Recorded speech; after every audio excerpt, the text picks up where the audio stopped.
Сегодня мы с вами поговорим про автопортреты. Это будет первое видео, где я расскажу, как я снимаю сам себя. Будет 3 образа, 3 отдельные съемки с различными нюансами. 2 из этих съемки я выступал в роли дизайнера. И мы начнем в хронологическом порядке, я думаю. Но сперва вы можете оценить видео, возможно, из-за этого эти съемки увидят больше людей. И давайте тогда начнем. Первый образ самый простой именно по реализации какой-то сложности, допустим, световой схемы, как в других работах. Нет, здесь довольно-таки все более просто, но при этом это стильно и это фэшн в первую очередь. Вдохновение этой съемки послужило всего лишь обычная кофта из секонд-хенда. Это даже не кофта, это кардиган, по-моему, или жилетка, не знаю, как назвать. Эта жилетка напомнила мне такие старинные фильмы, сериалы, возможно, именно про заграничную университетскую жизнь, допустим, школьники, студенты. Мне это напоминает какой-то оксфордовский такой стиль, знаете, все в таких теплых коричневых оттенках, статно, грациозно, прически, сделанные волнами, длинные волосы. Все вот это вот мне напомнило всего лишь эта маленькая кофта. Всего лишь одна деталь послужила состоянию этой съемки, можно сказать. Здесь стоял, давайте поговорим про освещение. Здесь стоял слева источник света, который попадал на лицо. И с правой стороны стоял источник света уже сверху, и он смягчал тени. То есть немножко пропадал контраст, но при этом задний фон оставался в темноте. Здесь не было какого-то акцента именно на свете, как я уже сказал. Здесь мне хотелось показать больше красоту лица и вот такие вот именно оксфордовские портреты, можно сказать, как на альбом в журнал выпускника. Но мне хотелось передать не только красоту, но и добавить какое-то взаимодействие, возможно, какую-то перчинку в эту съемку, чтобы было более интересно и разнообразно, потому что я хотел сделать не только портреты, но и как-то взаимодействовать. Поэтому я достал белые гольфы. Также в те времена, возможно, даже сейчас, не знаю, носят гольфы с лакированными туфлями, возможно, какой-то гигантский свитер сверху, шорты. И вот это вот прям в стиле какого-то старинного университета именно за границей. В России, понятное дело, так никто не ходит, к сожалению, но почему бы и нет. Под жилетку я одел белую водолазку, чтобы дать больше контраста. Белая водолазка, белые гетры, все это клево сочеталось. Плюс лакированные туфли, которые меня спасают на практически каждой съемке. И это все влилось в такую гармоничную картинку в коричневых оттенках, что смотрелось довольно-таки интересно.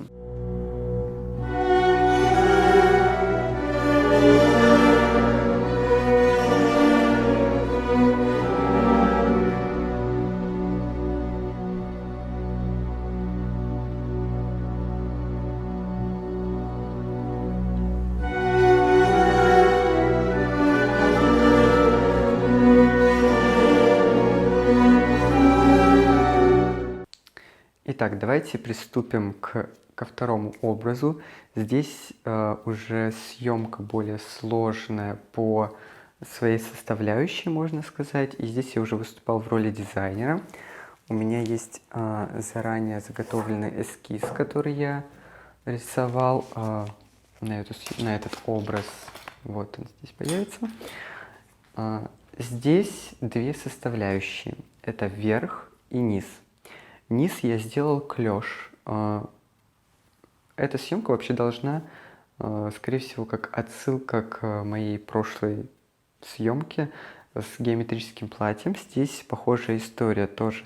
Круги, дыры, симметрия, искажение пропорций тела. Все это создавало новый силуэт, можно сказать, потому что низ и верх, он сочетается, но при этом есть такая граница, которая это все отделяет. Низ у меня был, это штаны клеш, которые я сделал. И здесь такая интересная деталь, то что клеш не просто, а именно он прошит белыми нитками, но не в обычную стяжку, а именно с пространством, такой треугольничек, который сделал штанину еще больше, и было пространство между самих ниток. Сзади этой штанины, получается, не было никакого стежка тоже, просто разрезано сзади. Это давало такую именно симметрию, объем в ногах, вниз, такой тяжелый низ, вне зависимости от позы, которую ты примешь. Всегда будет такой объемный клеш, даже если ты сядешь, поставишь ногу как угодно, короче, любая поза, у тебя будет объемный низ. Вот. В коленях и в бедрах, можно сказать, там все шло в обтяг, и вверх уже шла кофта, которую я сделал, кофта, майка, лонгслив, назовите как угодно, с дырами, которые меняют пропорцию, потому что здесь, допустим, не было плеча, на локте тоже была с внутренней стороны дыра, также на запястьях, на сердце, и кофта, получается, входила в сами штаны, она была заправлена. И из-за того, что там были дыры, создавалось такое ограничение в плане, допустим, вот пояс штанов, он перекрывал дыру. И это создавало такую именно границу, причем на самих штанах, на карманах и на молнии были пуговицы. И из-за этого тоже такая маленькая симметрия, я их не стал убирать, и мне показалось довольно-таки гармонично, они чуть-чуть выбивались. Вот. И при этом то, что весь костюм был именно в черных оттенках, чисто в черных, даже был очень похожий материал. Он не бликовал, он был такой достаточно матовый, можно сказать. И из-за того, что это все черное, оно могло просто слиться и смотрелось бы как гидрокостюм. Но из-за вот этих пуговиц и из-за того, что дыры перекрывались именно на талии, все это получается у нас объемный низ, объемный клеш, дальше идет зауженные ноги, подчеркивают длину, получается, идет талия и бедра в обтяжку, а дальше уже верх полностью искажающий пропорции, открытые плечи, какие-то дыры. И все это вливалось в такую именно разграниченную конструкцию из-за того, что все пересекалось на талии, и было именно вот такое ограничение. По поводу цвета. Сначала я думал сделать действительно в зеленом цвете, но мне вот в конечном итоге показалось то, что сделать именно в красно-желтом, это вот прям самое верное решение, потому что желтый и красный цвет, они чистые цвета, по моему мнению.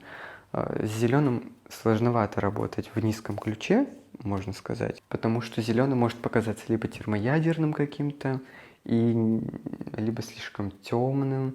В итоге желтый и красный, они очень близки к себе цвета и создают такой контраст.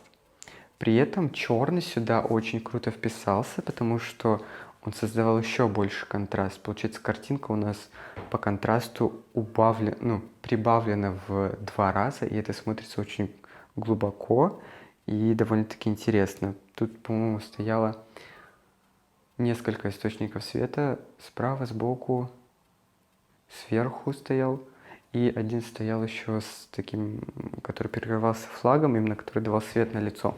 Также здесь немаловажно то, что, кстати, я очень часто покупаю, допустим, какие-то вещи на съемке, я их использую не один раз. Вот, допустим, те же самые гетры и лакированные туфли из первого образа, я использовал их и здесь.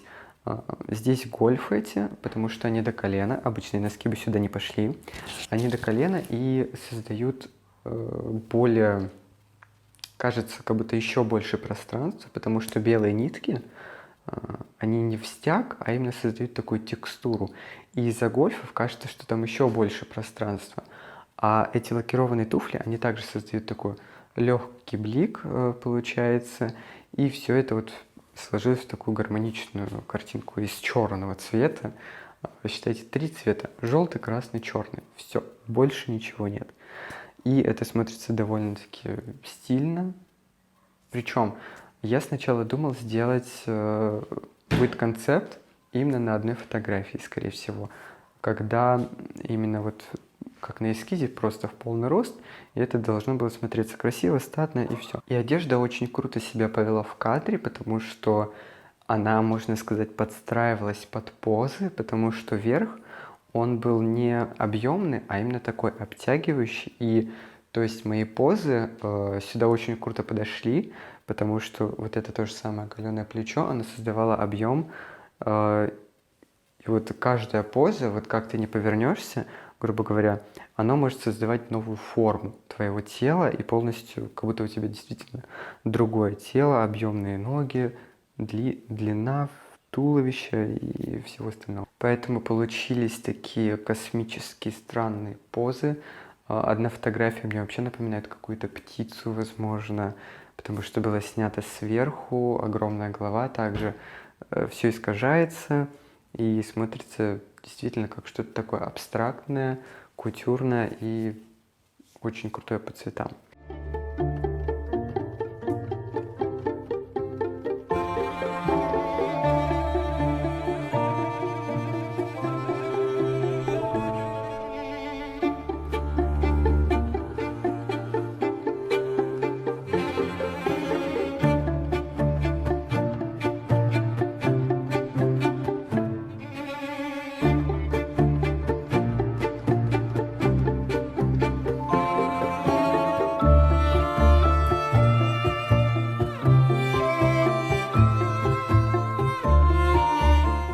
И теперь давайте перейдем, наверное, к одной из самых сложных съемок в принципе, потому что здесь действительно нужно было за очень много чем следить, потому что это делать все одному, это действительно очень сложно. Кстати, проблема в том, что я не смог записать бэкстейдж самого процесса, потому что, собственно, у меня один штатив, но, кстати, я это исправил, я заказал новый, поэтому бэкстейджа будет еще больше, еще и самого процесса съемки. В этой съемке я также выступал в роли дизайнера, я сшил мантию, но об этом чуть попозже. Сначала я хочу показать эскиз на черном скетчбуке, чтобы понять более концепцию. Кстати, на самих эскизах там иногда будет появляться дата, и можно посмотреть, в принципе, сколько времени уходит на реализацию, процесс, ну, и выход до данного готового продукта. Собственно, здесь давайте начнем сначала по порядку. Начнем с мантии. Это похоже на мантию священника, но в стиле фэшн. Здесь разрезанные рукава, которые позволяют твоим рукам, получается, выйти наружу. Под низ у меня была красная рубашка с такими треугольничками, которые дали свою симметрию определенную. В самой мантии я очень обожаю большие, гигантские, острые плечи. По моим работам, наверное, заметно. Но в этот раз, в конечном итоге, я решил все-таки сделать скошенные вниз плечи. И это в конечном итоге дало просто невероятный эффект, потому что сразу появилась какая-то история, какой-то домик. И вот эта вот симметрия скошенных плеч и треугольнички на рубашке смотрелось дико круто, интересно. Дальше сложность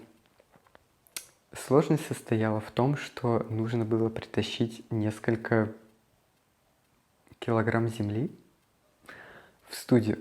Все, кто видел эти фотографии, поначалу подумали, что это снято на улице, в лесу, в поле, где угодно. Но это снято дома, грубо говоря. Это снято на студии. Мне пришлось притащить очень много земли. Я дальше объясню, почему, собственно, эта съемка не могла в принципе произойти на улице и различные нюансы.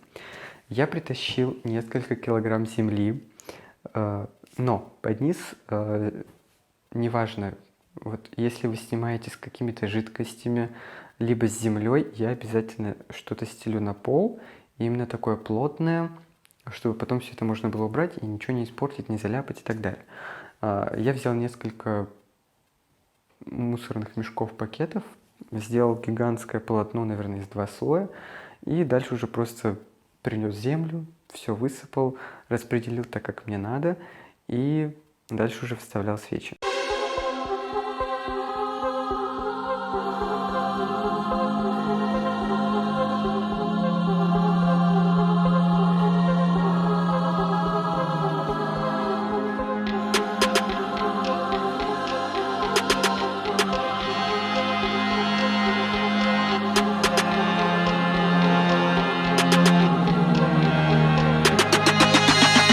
Everywhere you look in this world, wherever there is light, there will always be shadows to be found as well. As long as there is a concept of victors, the vanquished will also exist. The selfish intent of wanting to preserve peace initiates wars, and hatred is born in order to protect love. There are nexuses, causal relationships that cannot be separated. Normally.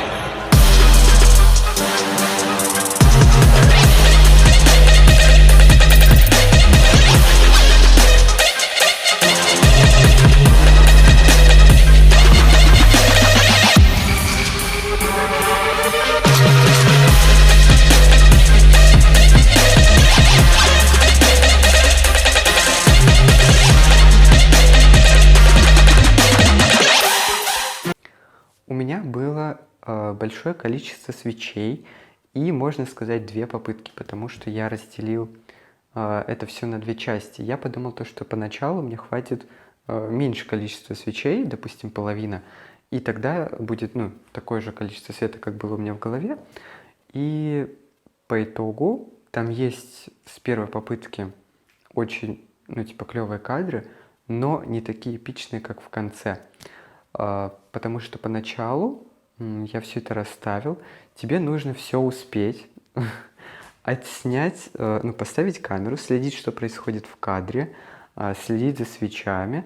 Я использовал также мокрую тряпку поверх себя, чтобы добавить еще один акцент на глаз в самом кадре, чтобы можно было обратить. Получается черный, красный, белый и желто-красный от свечей. При этом ты должен все, действительно, вообще абсолютно все смотреть, меры безопасности тоже соблюдать и так далее. У тебя стоит камера, ты снимаешь сам себя. Тебе нужно позировать, следить, что происходит со свечами, следить, как ведет себя фон, следить, как стоит свет. Тебе нужно запустить дым-машину, которая стоит в другом конце, и следить, чтобы ничего не затухло, не загорелось, и при этом успевать позировать, менять кадры, и при том, что у тебя свечи очень быстро гаснут. Там, я не знаю, наверное, полчаса, и у тебя все затухло. Поэтому первая попытка была довольно-таки такая экспериментальная. В итоге со второй попытки я уже вставил абсолютно все свечи, которые у меня были, поменял землю, я ее более скучковал и чуть-чуть подвинул фон. Вот. По освещению у меня стояла, получается, сбоку один источник света, дым-машина, свечи и все, в принципе. Больше никакого света здесь не было. Который источник стоял справа, он давал более такой контровой свет и чуть-чуть попадал на лицо и на землю. Собственно, почему я говорю то, что эту съемку нельзя было сделать на улице?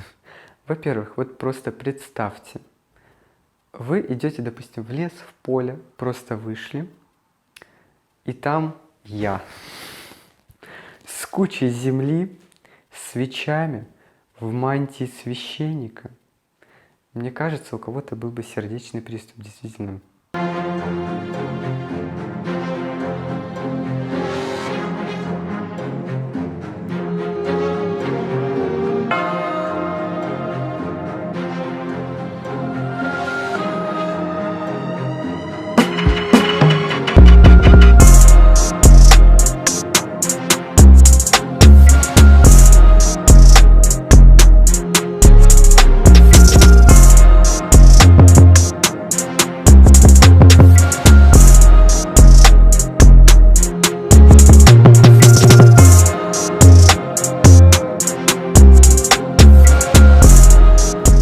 было снять на улице, при том, что если бы подул ветер, просто все бы свечи загасли, плюс я бы не смог запустить дым-машину, в принципе, на улице.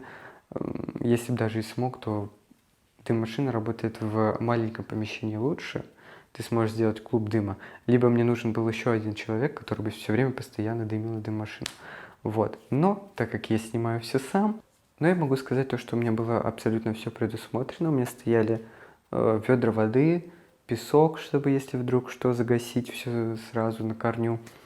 И, в принципе, продумано было, как стоит камера, как я буду все это делать, все успевать, поэтому, в принципе, все получилось довольно-таки хорошо. По поводу земли.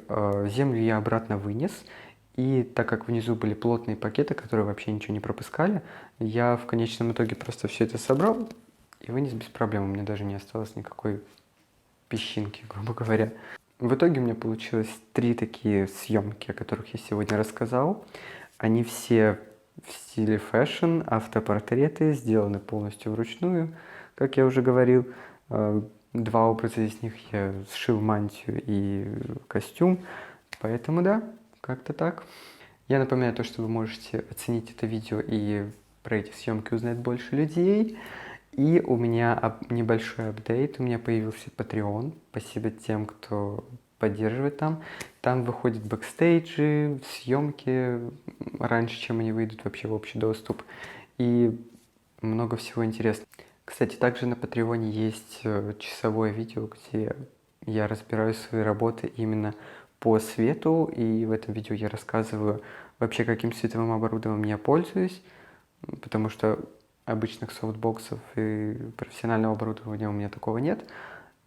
А там я прям рассказываю, какие источники света я использую, как сделать цветной свет, и вообще, в принципе, как я работаю со светом на данный момент. Поэтому спасибо за просмотр. Фотографии можно найти в Инстаграме, все ссылки в описании. Patreon, Инстаграм, Behance, ВК, Вок. И да, штатив я заказал, поэтому будет еще больше бэкстейджа. Спасибо за просмотр.